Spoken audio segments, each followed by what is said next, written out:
Dear student, अभी हम देखेंगे screening and assessment for high risk pregnancies. तो मतलब जब हाई रिस्क प्रेगनेंसीज होती हैं तो उनकी स्क्रीनिंग और असेसमेंट कैसे किया जाता है, कौन कौन से टेस्ट इसमें किए जाते हैं, वही हम देखेंगे। और चलिए स्टार्ट करते हैं।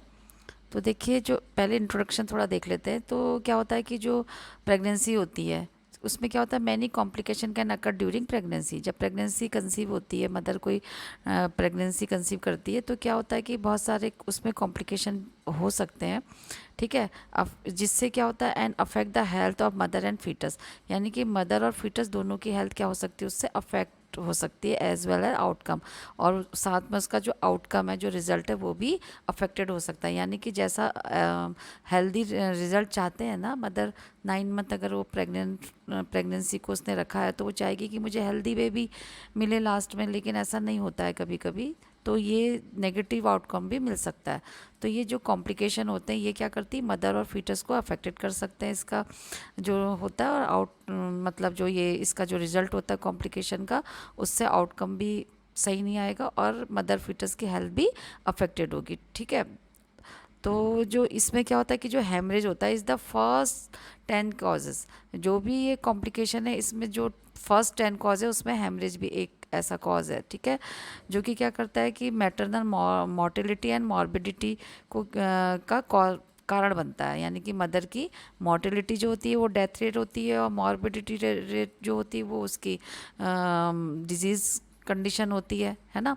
तो कहने का मतलब है कि इससे उसकी कोई ना कोई ऐसी प्रॉब्लम, कॉम्प्लिकेशन या फिर डेथ भी हो सकती है। Affected about 32% all maternal death. तो इससे क्या होता है, जो ये वाली प्रॉब्लम है, ये कॉम्प्लिकेशन होते हैं प्रेगनेंसी में, कम से कम 32% जो होती है ऑल जो मैटरनल डेथ इसमें हो जाती हैं। ठीक है। और जो इसमें अबॉर्शन है, उससे क्या होता है, मतलब जो हेमरेज है उससे तो 32% तक मैटरनल डेथ हो रही है, और जो अबॉर्शन है उससे कम से कम 4.5% तक मदर की डेथ हो जाती है। तो ये अबॉर्शन भी एक कॉज होता है, जो कि हेमरेज में ही है ना। जब ज़्यादा हेमरेज होगा तो क्या होगा, अबॉर्शन भी ये कॉज करता है। ठीक है। जब प्लेसेंटा सेपरेट होता है तो ब्लीडिंग होगी तो सेपरेट होगा तो फीटस भी सर्वाइव नहीं करेगा और अबॉर्ट हो जाएगा, है ना। अच्छा, many women do not understand, कुछ वुमेन होती है इसको समझ नहीं पाती साइन एंड सिम्टम को, and bleeding is abnormal and dangerous. उन्हें ऐसे नहीं उन्हें ये समझ में नहीं आता कि ये जो ब्लीडिंग हो रही है ये एबनॉर्मल है, और उसके लिए और उसके फीटस के लिए क्या है, डेंजरस हो सकती है। तो वो इन साइन को, सिम्टम को वो सही से नहीं समझ पाती है। और क्या होता है कि they come late the health care facilities. और क्या होता है, दे कम लेट, और वो क्या करती है, हेल्थ फैसिलिटीज़ में लेती है लेकिन वो थोड़ी लेट हो जाती है। तो इसकी screening, what is screening, screening क्या होती है। स्क्रीनिंग एक ऐसा प्रोसेस होता है जिसमें क्या किया जाता है, आइडेंटिफाई किया जाता है कि जो मतलब हेल्दी पीपल जो होते हैं, यानी कि इनमें कोई बीमारी नहीं होती है, लेकिन सिर्फ क्या किया जाता है कि उनकी जो भी रिस्क फैक्टर्स हैं, और जो डिजीज़ हो, मतलब कोई डिजीज़ कंडीशंस, मतलब बीमारी के लिए, या कोई उनकी नॉर्मल कंडीशन को अल्टर्ड कर रही है, चेंज कर रही है उस कंडीशन को, या कोई बीमारी को कॉज कर सकती है, तो वो किस ऐसे कौन से रिस्क है जो कि उनके इनको बढ़ाते हैं, तो उसको आइडेंटिफाई करने के लिए जो हेल्दी पर्सन होते हैं उसकी टेस्ट किए जाते हैं, स्क्रीनिंग की जाती है। ठीक है। इसमें क्या होता है कि दे कैन, मतलब कोई बीमार नहीं है, पर्सन हेल्दी है, लेकिन सिर्फ उसकी रिस्क फैक्टर को देखा जाता है। ठीक है। और दे कैन, इसमें क्या होगा, they can then be afford information offered information. ठीक है, further test and appropriate treatment. ठीक है। अब क्या किया जाएगा कि ये सब करने के बाद उनको क्या मिलता है इससे, टू रिड्यूस रिस्क एंड, ये जो रिस्क होते हैं और जो ये कॉम्प्लिकेशन होते हैं, ये जो कॉम्प्लिकेशन अराइज हो रहे हैं, यानी कि जो कॉम्प्लिकेशन बन रहे हैं, उनके डिजीज़ कंडीशन को बढ़ाने के लिए, या उनकी कंडीशन को चेंज करने के लिए, या डिजीज़ को बढ़ाने के लिए रिस्क है उसके बेबी के लिए भी और मदर के लिए भी, तो उसको क्या करने के लिए, रिड्यूस करने के लिए और अप्रोप्रिएट ट्रीटमेंट लेने के लिए उनको क्या मिल जाता है, स्क्रीनिंग कराने से एक मतलब एक्यूरेट इन्फॉर्मेशन उसको मिल जाती है, जिससे कि वो जो भी टेस्ट कर रहे हैं वो एक्यूरेट मिलेंगे, तो वो क्या करेगी, अप्रोप्रिएट ट्रीटमेंट लेगी, ताकि वो भी बचे और उसका बेबी भी सर्वाइव करे, और वो भी, उसको भी कोई कॉम्प्लिकेशन, रिस्क फैक्टर ना हो उसके लिए। ठीक है। असेसमेंट क्या होता है, ये तो था स्क्रीनिंग, जो कि कोई ऐसे टेस्ट हो रहे हैं जिससे कि उसको पता चल रहा। असेसमेंट क्या होता है, एक प्रोसेस होता है, ये भी एक प्रोसेस होता है जो कि क्या करता है कि जो नेचर ऑफ द प्रॉब्लम, जो भी नेचर है अभी जो प्रेजेंट में जो मदर आई है उसका जो प्रॉब्लम है वो क्या प्रॉब्लम है उसको पता कराने के लिए क्या करेंगे, डायग्नोस करेंगे और स्पेसिफिक ट्रीटमेंट रिकमेंडेशन करते हैं उसके बाद। ठीक है, डायग्नोस करेंगे, कोई ब्लड टेस्ट करेंगे, कुछ भी करेंगे, असिस्ट करेंगे, उसको पता लगाएंगे और फिर उसके बाद जो है उसको कोई भी ट्रीटमेंट उससे रिलेटेड जो भी उसकी प्रॉब्लम है उससे रिलेटेड उसको सबसाइड करने के लिए या फिर उसको रिड्यूस करने के लिए, कम करने के लिए क्या करते हैं, कोई ट्रीटमेंट उसको दिया जाता है जो कि उसकी प्रॉब्लम से मिलता जुलता हो, ताकि उसकी प्रॉब्लम क्या हो, कम हो जाए। ठीक है, अब ये जो होता है इसके डायग्नोसिस क्या है। अब what is a diagnostic test, diagnostic test क्या होता है, ये एक ऐसा टेस्ट होता है, it is a test to establish the presence और एब्सेंस, यानी कि जो भी डिजीज़ कंडीशन है, एब्सेंस और प्रेजेंट क्या, of a disease as a basis for treatment decision in symptomatic और screening positive individual confirmatory test. ठीक है, अब टेस्ट क्या होते हैं, एक ऐसे टेस्ट होते हैं जो कि क्या करते हैं, जो डिजीज़ कंडीशन है वो है या नहीं है, ठीक है, as a basic of treatment decision, जिससे कि क्या कर सके, ये पता लगाते हैं इन टेस्ट से कि उसको जो भी है, मतलब जो प्रॉब्लम है वो है या नहीं है, कोई डिजीज़ कंडीशन है कि नहीं है, तो उसके बेसिस पे उसको क्या मिलेगा, ट्रीटमेंट मिलेगा, उस बेसिस पे उसको ट्रीटमेंट दे सकते हैं। तो कहने का मतलब उसके सिम्टम के अकॉर्डिंग उसको ट्रीटमेंट मिलेगा। अगर स्क्रीनिंग पॉजिटिव है, इंडिविजुअल की कंफर्मेटरी टेस्ट है, तो पक्का उसे क्या मिलेगा, ट्रीटमेंट मिलेगा, ताकि वो प्रॉब्लम क्या है सबसाइड हो जाए और वो कम हो जाए। ठीक है, ये तो होते हैं test. Diagnosis test for high risk pregnancy. अब हम मेन टॉपिक पे आते हैं, जो कि मैंने सोचा है कि जो हाई रिस्क प्रेगनेंसी होती है उनमें जो जो भी टेस्ट किए जाते हैं वन बाय वन हम इसको चलाएंगे, अब इसकी सीरीज़ देखेंगे। ठीक है, तो इसमें क्या होता है, जो टेस्ट होते हैं, एक तो होता है नॉन इन्वेसिव और एक होता है इन्वेसिव। नॉन इन्वेसिव और इन्वेसिव आपको पता ही होगा। ठीक है, जिसमें क्या किया जाता है, एक नॉन इन्वेसिव होता है जिसमें बिल्कुल भी कोई ऐसा प्रोसीजर नहीं किया जाता है, यानी कि बिल्कुल भी उसमें नाइफ नहीं लगेगा, यानी कि ओपन नहीं किया जाएगा, और इस नाइफ हो या निडिल हो या कुछ भी हो, पंचर ही नहीं किया जाएगा।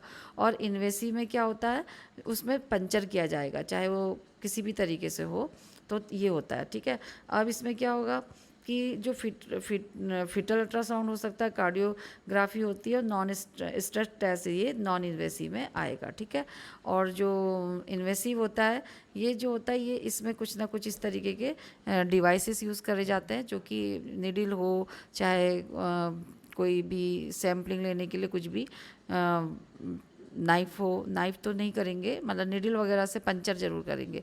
कॉर्नियोनिक विलस सैम्पलिंग लेंगे जब, तो उसको, अब भाई बेबी अंदर है तो सैम्पलिंग लेनी है कॉरियोनिक विलाई की, तो उसको निडल से ही पंचर किया जाएगा। एमनियोसिंथेसिस में भी और एम्ब्रियोस्कोपी में भी फीटोस्कोपी करी जाएगी, तो इसमें तो नहीं किया जाता है, लेकिन फिर भी ये कुछ ऐसे डिवाइसेस यूज़ करके किए जाएंगे, तो ये नॉन इन्वेसिव में ही आएगा। पर यहाँ पर इन्वेसिव में लिखा है, तो हो सकता है मे बी कुछ हो, तो ये हम वन बाय वन देखेंगे इसको डिटेल में। ठीक है, फिर है परकुटेनियस अम्बलाइकल कॉर्ड ब्लड सैम्पलिंग, फिर क्या करा जाएगा, ब्लड सैम्पलिंग ली जाएगी उसकी। ठीक है, जिसको कि कार्डियोसिंथेसिस भी बोलते हैं। ठीक है, और सेंट्रैक्शन स्ट्रेस टेस्ट भी होता है, तो ये हम वन बाय वन देखेंगे। ठीक, अब हम देखते हैं स्क्रीनिंग एंड, इसी को कंटिन्यू करते हैं। ये जो हम देख रहे हैं screening and assessment for high risk pregnancy में जो भी स्पेशल इन्वेस्टिगेशन होते हैं, वो जो अभी हमने देखे थे वो वन बाय वन हम देखेंगे। तो फर्स्ट ट्राइमेस्टर में क्या क्या हो सकता है, उसमें क्या स्कैनिंग हो सकती है, जो कि अल्ट्रासाउंड एग्जामिन करेंगे, जो कि क्या करता है, अल्ट्रासाउंड हमें क्या करेगा, इन सारी प्रॉब्लम को डिटेक्ट करने में हेल्प करेगा, मतलब इनका पता लगाने में। अर्ली प्रेगनेंसी हो सकती है, अर्ली प्रेगनेंसी में क्या होगा कि मदर को जैसे सिम्टम आ रहे हैं, जैसे कि उसको नोज़िया हो रहा है, वॉमिटिंग हो रही है, ब्लीडिंग हो रही है, इस तरीके से उसको लगेगा प्रेगनेंसी वाले सिम्टम आ रहे हैं, लेकिन उसको अपने में कोई चेंजेस नहीं लगेगा, तो वो थोड़ा सा उसमें क्या करेगी, जब अल्ट्रासाउंड करेगी तो उसको पता चलेगा कि ये, इसको पता करने के लिए कि प्रेगनेंसी है कि नहीं है। तो अर्ली प्रेगनेंसी से पहले ही, मतलब एकदम अभी जब सिम्टम थोड़े बहुत आए हैं लेकिन उसके अंदर चेंजेस नहीं आ रहे हैं बॉडी में, तो ये हो सकता है इन्लार्जमेंट नहीं हो रहा है, उसका जो मतलब जेस्टेशनल पीरियड के अकॉर्डिंग उसका जो एब्डोमेन है वो यूट्रस का साइज़ इंक्रीज नहीं हो रहा है, या तो इसलिए पता लगाएंगे।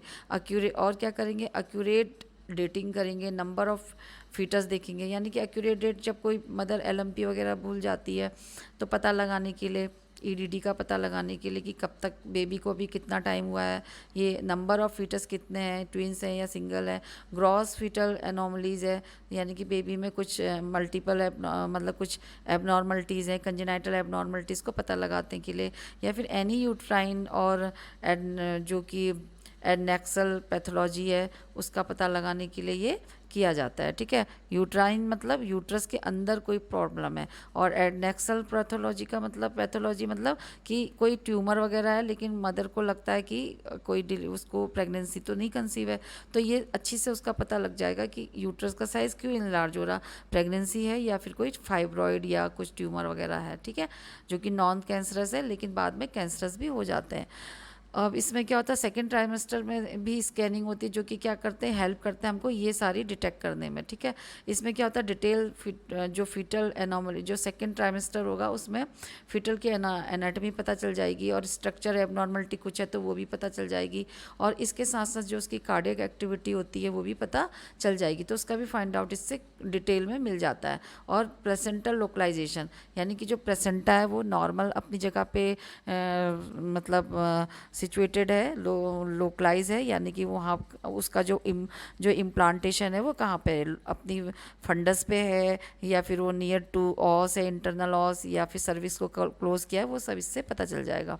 अब हम देखते हैं वन बाय वन, जैसे मैंने बोला था कि एक एक टेस्ट देखेंगे, तो आज हम देखेंगे एमनियोसिंथेसिस। ठीक है, एमनियोसिंथेसिस जो होता है वो एमनियोटिक फ्लूइड टेस्ट, यानी कि एएफटीबी भी इसको बोलते हैं।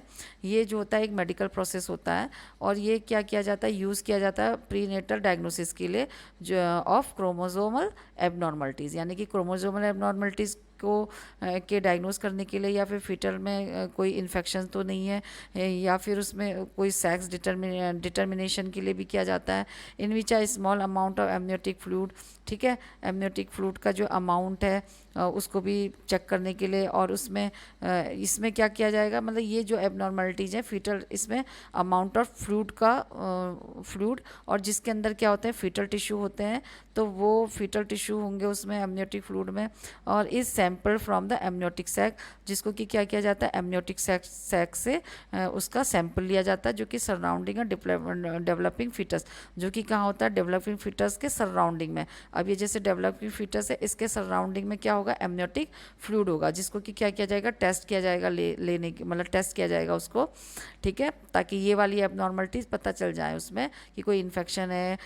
और ये सेक्स तो खैर अल्ट्रासाउंड से भी पता चल सकता है, पर सेक्स डिटर्मिनेशन हो गया और ये इन्फेक्शन हो गया फीटल में, क्रोमोसोमल एबनॉर्मलिटीज़ है, क्रोमोसोमल एबनॉर्मलिटीज़ भी इससे पता चल जाती हैं।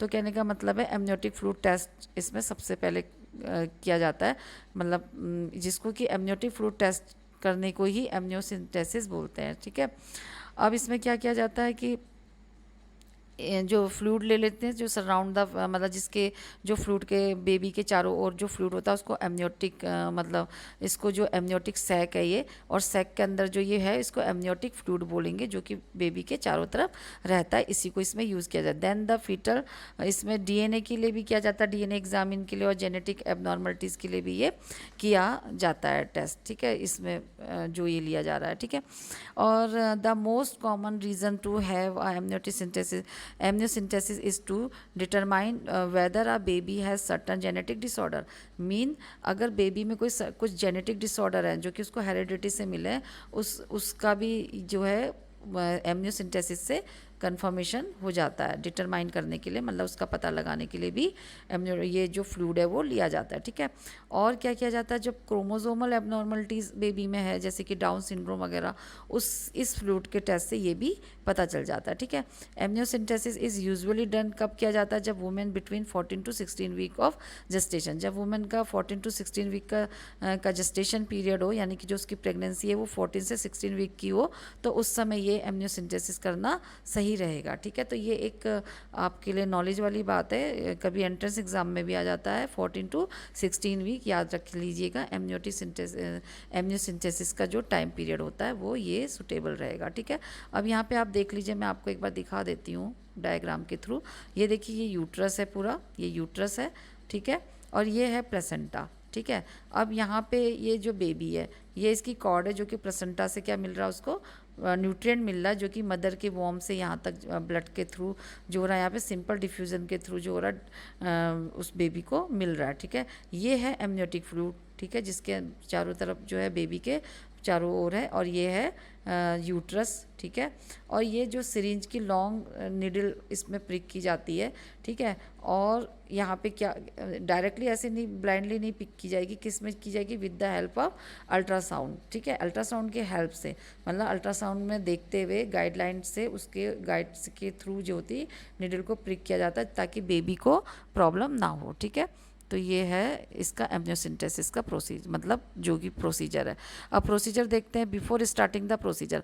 तो जैसी प्रोसीजर स्टार्ट करना है तो उसमें मदर ऐसे नॉर्मली नहीं करा सकती, उसको क्या देना पड़ेगा, लोकल एनेस्थीसिया देना पड़ेगा उसको, मदर को, और ताकि उसका जो पेन है वो रिलीव हो जाए, ठीक है। मदर को इसमें अब इतना प्रोसीजर कर रहे हैं तो मदर को क्या होगा, पेन होगा, तो पेन को रिलीव करने के लिए यहीं पे को क्या देना पड़ेगा उसको, इस जगह पे लोकल एनेस्थीसिया। लोकल एनेस्थीसिया पता है ना आपको, LAGA, तो वो ही है, ठीक है। इसमें क्या करते हैं कि जो मदर को ये पेन फील ना हो निडल इंसर्ट करते समय, तो उसको दूर करने के लिए ये करते हैं, और फिर विड्रॉ करते हैं फ्लूइड को, ताकि इससे फिर क्या करते हैं, निडल का यूज़ करके, और उसको मदर को क्या देते हैं, ये देखिए अल्ट्रासाउंड के हेल्प से ये किया जाता है। अल्ट्रासाउंड में देखते हुए इसको निडल को इंसर्ट किया जाता है, ताकि बेबी को चोट ना पहुंचे, और फिर इसको एस्पिरेट किया जाता है, इसको फ्लूइड को इसको विड्रॉ किया जाता है, ताकि टेस्ट किया जा सके, ठीक है। आफ्टर द लोकल एनेस्थीसिया, जब लोकल एनेस्थीसिया का इफेक्ट आ जाएगा, तो जैसे ही लोकल एनेस्थीसिया उसको दिया, तो निडल को यूजुअली निडल को इंसर्ट करेंगे थ्रू दी मदर एब्डोमेन। अब जैसे ही एनेस्थीसिया का असर कम हो गया, आपने चेक कर लिया, मतलब डॉक्टर ने जब चेक किया इंसर्ट, अब उसको पेन नहीं है, तो क्या करना है, तब मदर की जो ये पहले तो मदर के एब्डोमेन में टच होगी निडल, और उसके बाद क्या होगा, वो यूट्रस में टच होगी, यूट्राइन जो मैंने अभी दिखाया था, यूट्रस की जो वॉल होती है वहाँ टच होगी, उसको क्रॉस करेगी, और उसके बाद वो एमनियोटिक फ्लूइड में पहुँचेगी, ठीक है। तो इस तरीके से वो एब्डोमेन, फिर यूट्रस, और देन वो एमनियोटिक फ्लूइड को टच करेगी, ठीक है। तो ये इस तरीके से क्या होगा, वो एमनियोटिक फ्लूइड तक पहुंचती है with the aid of ultrasound guide. ये किसके उससे होता है, इसमें अल्ट्रासाउंड की गाइडलाइन से होता है। इसमें अल्ट्रासाउंड, ये देखिए ये अल्ट्रासाउंड है, अल्ट्रासाउंड का प्रोब है ये, इससे इसके थ्रू देखा जाता है कि बेबी कितना दूर है। तो बेबी की जो है, बेबी से दूर इसको प्रिक किया जाएगा, ताकि बेबी को इससे पंचर ना हो, चोट ना लगे, ठीक है। तो फिजिशियन पंचर करेगा सैक को जहाँ पे बेबी दूर हो, कहाँ पे, an area away from the fetus, fetus से दूर हो, और एक्स्ट्रा अप्रॉक्सीमेटली, ये भी आपको सोचने वाली बात है, नॉलेज की बात है कि कितना तक फ्लूइड लेंगे। 15 से 20 ml जो होता है एमनियोटिक फ्लूइड सफिशिएंट होता है। 15 से 20 ml, मतलब कि अब ये जो नीडल है, ये सिरिंज है, ये कम से कम कितने की है, 20 ml की होगी, या फिर ये आप 50 ml की रख सकते हैं, अगर 20 ml तक लेना है तो, और नहीं तो 20 ml सफिशिएंट है। 20 ml की सिरिंज हो गई, और लंबी नीडल हो गई, जिससे कि 15 से 20 ml फ्लूइड लेना पड़ेगा, ठीक है। अब आप देख लीजिए, सबसे पहले स्किन, उसके बाद एब्डोमिनल वॉल, और उसके बाद यूट्राइन वॉल, और देन यहाँ पे आप पहुँच गए एमनियोटिक फ्लूइड में, ठीक है। इस तरीके से इसको लिया जाता है। जेनेटिक जो डायग्नोसिस है अर्ली इन प्रेगनेंसी, एमनियोटिक जो एमनियोसिंथेसिस होता है use for the diagnosis of chromosomal and other fetal problem. जैसे कि क्रोमोसोमल हो गया, क्रोमोसोमल जो होता है, जैसे क्रोमोसोम्स के एबनॉर्मलिटीज जो या तो वो नंबर में जो होते हैं ज़्यादा हो जाएंगे या कम हो जाएंगे, तो फीटल एबनॉर्मलिटीज आने लगती है। तो उसी प्रॉब्लम को फाइंड आउट करने के लिए इसको अर्ली प्रेगनेंसी में करना पड़ता है, ताकि फिर वो बेबी को रखना है या नहीं रखना है वो मदर और उनकी फैमिली डिसाइड कर पाए, नहीं तो फिर प्रॉब्लम आएगी ना। तो अर्ली प्रेगनेंसी में ये किया जाता है जेनेटिक डिसऑर्डर को डायग्नोस करने के लिए। इसमें डाउन सिंड्रोम आ जाएगा, ट्राइजोमी 21, ट्राइजोमी 13, ट्राइजोमी 18, है ना, फ्रिजाइल एक्स, है ना, और ये सारे इसमें जेनेटिक डिसऑर्डर्स होते हैं, जो कि इसको चेक करने के लिए किया जाता है। अब इन सब के बारे में आपको मालूम ही होगा, और रेयर इनहेरिटेड मेटाबॉलिक डिसऑर्डर, और ये भी देखने के लिए किया जाता है कोई उसको इनहेरिटेड मेटाबॉलिक डिसऑर्डर तो नहीं है जो हेरिडिटी से मिला हो ये, लेकिन रेयर होता है, ठीक है। तो ये भी देखा जाता है, इसी एमनियोटिक सिंथेसिस जो किया है उससे ये भी पता चल सकता है। और न्यूरल ट्यूब डिफेक्ट्स का भी इससे पता चल जाता है, जिसमें कि बेबी जो होते हैं एनेसेफेली होते हैं, स्पाइना बिफिडा होता है उनको, तो ये भी जो होता है AFP लेवल जो होता है एमनियोटिक फ्लूइड का, उससे इसका टेस्ट किया जा सकता है, ठीक है। फिर है other uses. Amniosynthesis can also be use to detect, ये और भी कुछ डिटेक्ट करने के लिए किया जाता है। इससे जो हमने देखा था अभी तक वो तो है ही है, उसके अलावा ये सब भी डिटेक्ट हो सकता है, जैसे कि कोई इन्फेक्शन है, कि amniosynthesis can detect a decrease a glucose level, यानी कि जब बेबी में ये एमनियोसिंथेसिस से हमको जो ग्लूकोज लेवल है अगर वो कम हो रहा है उसका पता चल जाएगा। और ग्राम स्टेनिंग शोइंग बैक्टीरिया, अगर उसका फ्लूइड का ग्राम स्टेनिंग करेंगे तो उसमें अगर कोई बैक्टीरिया वो भी शो हो जाएंगे, या फिर उसमें जो WBC है वो जो काउंट होता है उसका जो डिफरेंशियस उसमें आने को जो काउंट होता है वो नॉर्मल नहीं रहेगा, उसमें डिफरेंशियस होगा, तो वो भी पता चल जाएगा अगर वो एबनॉर्मल काउंटिंग आ रही है तो, ठीक है। RH इनकम्पेटिबिलिटी भी इसमें हो सकती है, RH वो भी पता चल जाएगी। RH इनकम्पेटिबिलिटी आपको दिख रहा होगा ये, जिसमें कि मदर अगर नेगेटिव है, ये RH नेगेटिव ब्लड सेल है, और ये बेबी के क्या है RH पॉजिटिव ब्लड सेल है, ठीक है। और ये जो होता है अब जब पॉजिटिव है तो यहाँ पे क्या है एंटीबॉडीज़ है, लेकिन मदर में क्या है नेगेटिव है तो एंटीजन या ये सॉरी एंटीबॉडी नहीं है, तो यहाँ पे क्या होगा अब ये जब ये जब जो होते हैं क्या होते हैं फिर आपस में अगर ये क्रॉस होते हैं मदर के ब्लड से फीटस, ये फीटस के ब्लड से मदर के ब्लड में, और यहाँ पर भी एंटीबॉडी आ जाएंगी जबकि अभी तक है नहीं, तो नेक्स्ट बेबी में क्या होगा अबॉर्शन होने के चांसेस होते हैं, ठीक है। तो ये मैं वैसे डाल चुकी हूँ अपने वीडियोज़ में, आप देख सकते हैं इसको भी बहुत अच्छे से मैंने इसमें लेक्चर बना के डाला है, तो आप देख लीजिएगा, ठीक है। तो यहाँ इसलिए ज़्यादा डिटेल नहीं बोलूँगी, लंबा वीडियो हो जाएगा। तो RH इनकम्पेटिबिलिटी भी इससे पता चल जाएगी, ठीक है। और डिकम्प्रेशन ऑफ पॉलीहाइड्रमनियाज, जो पॉलीहाइड्रमनियाज की कंडीशन है वो धीरे धीरे करके डिकम्प्रेस होती है, तो वो भी पता चल जाएगी, जबकि इसको क्या होना चाहिए धीरे धीरे होना चाहिए, अदरवाइज ये जो होती है इंक्रीज रिस्क ऑफ अब्रप्शो प्लेसेंटा। अगर ये जो पॉलीहाइड्रमनियाज है, पॉलीहाइड्रमनियाज भी आपको पता है एक्सेसिव जो फ्लूइड होता है एमनियोटिक फ्लूइड जब नॉर्मल से ज़्यादा हो जाता है तो अचानक ही क्या होगा वो डिकम्प्रेस होगा, जब वो कम होगा तो वो क्या होना चाहिए धीरे धीरे होना चाहिए, स्लोली होना चाहिए, एकदम नहीं होना चाहिए, नहीं तो क्या होगा उससे अब्रप्शो प्लेसेंटा के चांसेस हो सकते हैं। अब्रप्शो प्लेसेंटा भी आपको पता ही है कि वो जो होता है नॉर्मल मतलब प्रेगनेंसी से मतलब डिलीवरी से पहले ही क्या होता है वो अपने जगह से छूट जाता है, मतलब अपने जगह से वो हटने लगता है, उसको छोड़ने लगता है। अगर वो उसको छोड़ देगा तो बेबी को क्या नहीं मिलेगा, न्यूट्रिएंट नहीं मिलेंगे।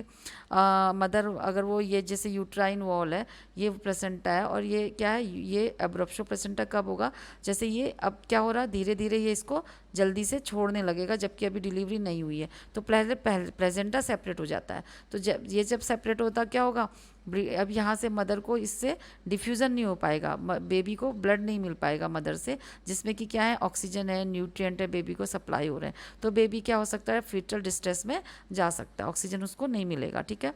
तो ये वाली प्रॉब्लम भी आ सकती है।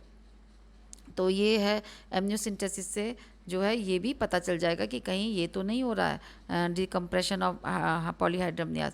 एंड एमनियोसिंथेसिस है वो can predict fetal lung maturity, ये जो होती है ये भी प्रिडिक्ट कर देती है, यानी कि इससे पहले ही ये पता लगाया जा सकता है बेबी के बर्थ से पहले कि जो उसका लंग है वो कितना मेच्योर है, मतलब मेच्योर है कि नहीं है, ठीक है, ये भी पता लगाया जा सकता है, जो कि क्या करेगा उससे risk of infect respiratory distress syndrome, अगर वो मेच्योर नहीं है तो उससे क्या हो सकता है रेस्पिरेटरी डिस्ट्रेस सिंड्रोम उसके को मतलब उसका रिस्क उसको हो सकता है, ठीक है। अब इसमें रिस्क अगर हो सकते हैं ड्रॉबैक भी होते हैं इसके, तो इसमें क्या होता है pre natal rupture labour and delivery, इससे क्या होगा जल्दी डिलीवरी हो जाएगी, pre labour pre term delivery हो सकती है, लेबर हो सकता है या डिलीवरी हो सकती है, फीटल ये रेस्पिरेटरी डिस्ट्रेस सिंड्रोम हो सकता है, पोस्चर डिफॉर्मिटीज ऑफ फीटस हो सकती है, और क्या हो सकता है ये कोरियो एमनियोसिंथेसिस हो सकती है, फीटल ट्रॉमा हो सकता है, और जो ये alloimmunisation of the mother हो सकता है, जिसको कि रेसिस डिजीज़ भी बोलते हैं। इसमें क्या होता है कि जो वही जैसे मैंने अभी आपको बताया कि मदर अगर मदर में एंटीबॉडी नहीं है, बेबी में एंटीबॉडीज़ हैं, तो वो मदर में पहुंच जाएंगी, इस तरीके से वो एक दूसरे से क्रॉस हो जाएगा, तो भी ये वाली प्रॉब्लम आने लगती कि एंटीबॉडी फिर जो मदर की एंटीबॉडी है वो ये क्या करती, फिर फीटस की एंटीबॉडी को नुकसान पहुंचाती है। तो एलो इम्यूनाइजेशन वाली कंडीशन इसमें हो सकती है। तो अब देखिए जो नर्सेज रिस्पॉन्सिबिलिटी इन एम्नियोसिंथेसिस, कुछ इसमें ये बहुत ज़रूरी है आपको पता चलना कि आपकी क्या रिस्पॉन्सिबिलिटी है। अगर किसी का ये एम्नियोसिंथेसिस हुआ है तो आप उसको क्या क्या आपकी जिम्मेदारी कि आप उसकी केयर कर सकें या उसको आप इंस्ट्रक्ट कर सकें। तो इसमें क्या होना चाहिए कि take inform concern from the patient, patient से कंसर्न ले लेना चाहिए कि आपका ये हो रहा है, मतलब आपको पता है ना बिना कंसर्न के कोई भी प्रोसीजर नहीं करना चाहिए। तो ये इसका पहले तो उसकी कंसर्न का मतलब हो गया उसकी रजामंदी उसके फैमिली से और उससे सिग्नेचर जो लेते हैं, और एक्सप्लेन द प्रोसीजर, प्रोसीजर को उसको एक्सप्लेन करना है कि आपका अब ये काम किया जा रहा है जो कि इस तरीके से होगा और ये आपके लिए क्यों ज़रूरी है। और उसको क्या करना चाहिए, डिटेल हिस्ट्री उसकी ले लेनी चाहिए पेशेंट की, कोई भी ब्लीडिंग डिसऑर्डर की हिस्ट्री है पेशेंट की, या फिर उसने कोई एंटीकोगुलेंट ड्रग ली है जो कि ब्लड थिनिंग ड्रग है, ठीक है, ब्लड को जो होती है वो थिन करती है, पतला करती है, ठीक है, वो मेडिकेशन जैसे कि एस्प्रिन हो गई या कोई और अदर मेडिकेशन होगी, तो वो तो नहीं ले रही है वो, जिससे कि ब्लड क्लॉटिंग जो अफेक्ट करता है ब्लड क्लॉटिंग को, ऐसी मेडिकेशन तो नहीं ले रही है, ये भी उसकी हिस्ट्री में पता करनी चाहिए। और इन केस अगर वो ले रही है तो पेशेंट को क्या, अगर ये प्रोसीजर कर रहे हैं तो उसको कहना चाहिए कि वो इन मेडिकेशन को ना लें, उसको वो स्टॉप कर दे बिफोर द प्रोसीजर, यानी कि प्रोसीजर से पहले ही उसको इन सब के लिए मना कर देना चाहिए, ठीक है, कि इस तरीके की मेडिसिन ना ले। और इंस्ट्रक्ट करना चाहिए पेशेंट को कि वो इस प्रोसीजर को कराने से पहले एम्प्टी कर ले अपना ब्लडर को, यानी कि वो यूरिन पास करके आए, और उसको क्या करना चाहिए, इंस्ट्रक्ट करना चाहिए कि वो क्या करे, जो भी ये जो हेल्थ प्रोफेशनल्स हैं उन्होंने जो भी ड्यूरिंग प्रोसीजर उसको इंस्ट्रक्शन दिए कि आपको ये करना है, इस तरीके से लेटना है, ये इधर नहीं, जो भी तरीके के इंस्ट्रक्शन मिले हैं वो उसको फॉलो करना चाहिए, ठीक है, मतलब उसको यूज़ करने चाहिए, उसको वो फॉलो करना चाहिए स्ट्रिक्टली। और चेक ब्लड प्रेशर, जब ये बिफोर एंड आफ्टर प्रोसीजर, जो भी प्रोसीजर हो रहा उससे पहले भी, प्रोसीजर होने के बाद भी उसके वाइटल सेंस, उसको वाइटल्स उसके लेने चाहिए, जैसे कि बीपी हो गया, हार्ट रेट हो गई और ब्रीदिंग रेट हो गई, ये सब उसका लेना चाहिए।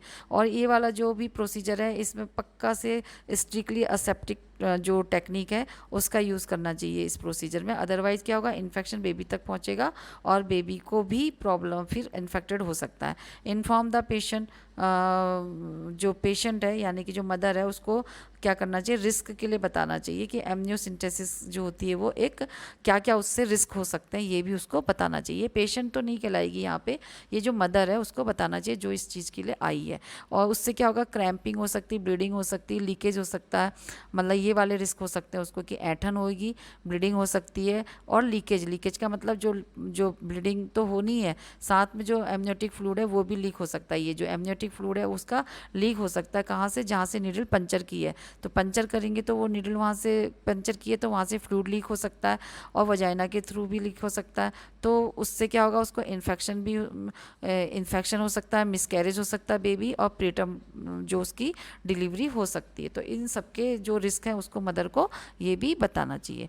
In case of RH incompatibility है, अगर RH इनकम्पेटिबिलिटी है तो उसको क्या करना चाहिए, एंटी-डी गामा ग्लोबुलिन पेशेंट को एडमिनिस्टर कर देना चाहिए, अगर ये पता है कि ये वाली उसको प्रॉब्लम है। तो RH इनकम्पेटिबिलिटी का मतलब जो मैंने अभी आपको बताया था कि इसका वीडियो भी मैं डाल चुकी हूँ, अच्छी से बता चुकी हूँ, ठीक है, यहाँ पे बताना बहुत मुश्किल है, लंबा हो जाएगा वीडियो। पेशेंट में फील सम क्रैम्पिंग, अगर पेशेंट को क्रैम्प आ रहे हैं यानी कि ऐंठन हो रही है ड्यूरिंग और आफ्टर प्रोसीजर, तो मतलब प्रोसीजर से पहले या प्रोसीजर के बाद उसको क्रैम्पिंग आ रही है, मदर को ये हो सकता है, तो इसके लिए भी उसको इंस्ट्रक्ट कर देना चाहिए। चेक विद द पेशेंट, उसको चेक करना चाहिए पेशेंट को, अगर वो फील कर रही है, हेडेक फील कर रही है, डिजीनेस फील कर रही है या फिर नोजिया, तो मतलब उसको मितली आ रही है यानी कि वॉमिटिंग होने को हो रही है या घबराहट हो रही है, सर में दर्द हो रहा है, तो उसको क्या करना चाहिए, चेक करना चाहिए, वाइटल उसके चेक करने चाहिए, उसको ऑब्जर्वेशन में रखना चाहिए। इंस्ट्रक्ट द पेशेंट, उसको इंस्ट्रक्ट करना चाहिए कि वो क्या करे, लेफ्ट साइड की लेफ्ट लेटरल पोजीशन लेके रेस्ट करे, ठीक है। After the after the test करने के बाद पेशेंट को बताना चाहिए कि वो क्या करे, घर पे रेस्ट करे और अवॉइड करे जो भी स्ट्रेनियस एक्टिविटीज़ हैं, स्ट्रेन वाली जो उसको जिससे उसको स्ट्रेन पड़ सकता है, ऐसी एक्टिविटीज़ को अवॉइड करे फॉर एटलीस्ट 24 आवर्स, यानी कि 24 घंटे तक वो ऐसा कोई भी काम ना करे जिससे कि स्ट्रेस पड़े, उसके प्रेशर पड़े उसके एब्डोमेन में, तो इस तरीके से वो काम ना करे, ठीक है। और कम से कम 24 घंटे तक वो रेस्ट करे। डायरेक्टेड जो किसने दिया है डायरेक्शन, उनके हेल्थ प्रोवाइडर ने दिया, उसको वो फॉलो करना चाहिए, ठीक है। और पेशेंट को बताना चाहिए कि to inform the health care provider if she feel any of the following, ठीक है। अगर उसको कोई भी इस तरीके की प्रॉब्लम होती है तो उसको क्या करना चाहिए, अपने हेल्थ केयर जो प्रोवाइडर्स होते हैं उनको इन्फॉर्म करने के लिए उसको बताना चाहिए कि कुछ भी ऐसा होता है तो वो इन्फॉर्म करे। और अगर ब्लीडिंग हो रही, लीकेज हो रही है amniotic flu from the needle puncture site से और वजाइना से, तो उसको बताना चाहिए। जैसे कि अगर ब्लीडिंग हो रही है या लीकेज हो रहा है, लीकेज का मतलब उसके वजाइना के थ्रू भी क्या हो सकता है, वाटर जो होता है वो निकलेगा, और या फिर ब्लीडिंग होगी, शो होगी ब्लीडिंग, तो भी उसको क्या करना चाहिए, बताना चाहिए, क्योंकि उसकी अभी क्या किया गया, एमनियोसेंटेसिस किया गया, नीडल पंचर की गई, तो इससे उसको ये सारी प्रॉब्लम भी हो सकती है, ठीक है। उस और क्या होना चाहिए, अगर उसको फीवर आ रहा है, चिल हो रही है, फीवर भी आ सकता है इसमें, और सीवियर बेली पेन होगा, उसको क्रैम्पिंग होगी, तो भी उसको बताना चाहिए। Changing in activity level of the fetus, अगर फीटस की जो लेवल जो एक्टिविटी में अगर चेंज आ रहा है, उसकी जो पहले एक्टिविटी थी उससे थोड़ी बहुत मिनिमाइज हो रही है, तो भी उसको बताना चाहिए। इफ पेशेंट इज अगर ये तब होगा पेशेंट को, मदर को, मतलब कब होगा, जब वो 20 से 24 वीक्स की प्रेगनेंसी में ये एक्टिविटी का पता चल जाता है। जब मदर की जो जेस्टेशनल पीरियड होता है, यानी कि जो उसकी जो प्रेगनेंसी का टाइम है वो क्रॉस कर चुका हो, 20 से 24 का जो 20 to 24 वीक्स की जो प्रेगनेंसी है, उसके बाद ये वाला मतलब तब से ये एक्टिविटीज़ को पता चलने लगती है। तो thank you guys for watching this video. Please do like, share, comment and subscribe this channel. और प्लीज़ कमेंट करके बताइए कि आपको और किस टॉपिक में वीडियो चाहिए, और वीडियो कैसा लगा ये ज़रूर से बताइएगा, और लाइक भी करते जाइएगा। Okay, thank you, good bye, take care.